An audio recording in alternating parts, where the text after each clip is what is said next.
I do just want to quickly add my thanks to Hitan Vagla, Oak North, Natasha and Ada Poonawalla and Madhus, without whom tonight wouldn't have been possible.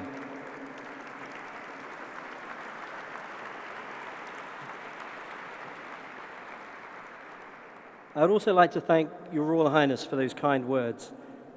It's not quite as kind as you were the second time we met when I suggested that you might consider travelling on an overnight train from London to Glasgow to watch a cricket match. It was orchestrated by my friend Lalit, who's here tonight. But it was a match between India and Pakistan, and for those of you that don't know, not only did His Royal Highness get the overnight train, not only did he shake the hands of the 17,000 people that were there that day, but not a ball was bowled and it rained all day. But that, luckily, was the game that we'd ensured, and that was the launch of the British Asian Trust, so thank you, sir.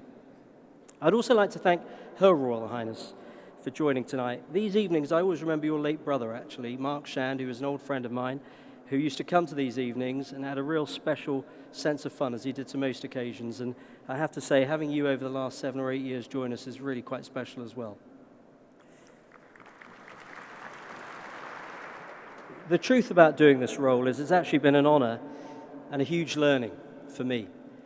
To watch an organization go, to interact with the people I get to interact with, but most rewarding of all has been seeing the impact of what we do on the ground, the millions of lives that we change, the beneficiaries that we touch every single day, every single month. It really is extraordinary, the work that we do, and I promise you this organization will stay focused on impact, focused on the unmet needs, and focused on impact at scale, which is what we have to do in a part of the world. It's great that we've touched 6 million lives to date, but there are still 500 million people that live in that region on less than $1 a day. So there's still a lot for us to do, and I thank you all for supporting the organization to make us go forward. It's also been very humbling to work with an extraordinary team. With Richard Hawkes at the helm of this organization, I promise you, this will become an international development organization that changes the face of philanthropy in South Asia. As His Royal Highness touched on, Abhathorat Shah is now globally and academically recognized as a leader in social finance. Salim Khan, our India director, put aside the death of his father in the first 2 weeks of COVID to lead that Oxygen for India campaign that so many of you contributed to. And of course, the backbone of the organization, Hitan Mehta, the reason that probably 2/3 of you are press gang to be here. It's been a privilege to work with 15 different trustees and 30 different advisory council members. I've got to add a special thanks to Chris, who His Royal Highness mentioned. He was actually the original trustee and has been a partner all through the journey. His role is going to be replaced by Shalini Arora and Asif Ranganwala, and we have a next generation of trustees with the likes of Fazana, Varun, Shanila, and Ganesh. The future is really, really bright for BAT. I'm grateful also to the advisory council chairs, my old friend in India, Mukesh Ambani, Pakistan's Mian Mansha, who's joined today, our UK chair, Zamir Chowdhury, Chris Nonis, who's been there all the way since the beginning in Sri Lanka, and Bangladesh's Shayan Rahman. It's also been inspiring to see the growth of our ambassadors, starting with the original, our very own Sanjeev Bhaskar, part of the power couple of the British Asian entertainment industry, with Mira Sayal.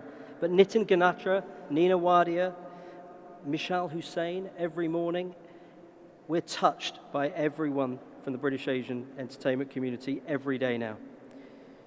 Gurinder Chadha, Naughty Boy, support us constantly, and we lean heavily on our star presenters, Rashmin Chowdhury tonight, Sonali Shah tonight, Ritula Shah, Neve Spencer, Noreen Khan, and of course the irreplaceable Nihal, who many of you might not know was actually on the Board of Trustees for 3 or 4 years.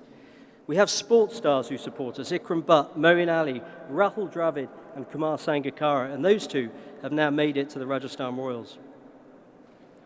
And tonight we trumped the appearance of Katy Perry at our last dinner with the appearance tonight of one of my childhood heroes, Ian Rush. It has been, I think he deserves a round. It's been a massive learning to work with amazing donors who are literally changing the world. Tom Singh, Lord Zamir Chowdhury, Simon Arora are reshaping the high street that we live in. Venkat, Salman Amin, Ivan Menezes, Lakshman Narasimhan, members of the Diaspora are now taking over massive global corporations. Ada Poonawalla literally saving the world with vaccinations. Atif Hassan changing the UK education landscape. Dr. Nick Katecha, Haroon and Farouk Sheikh, examples of many who are changing healthcare and social care across the UK.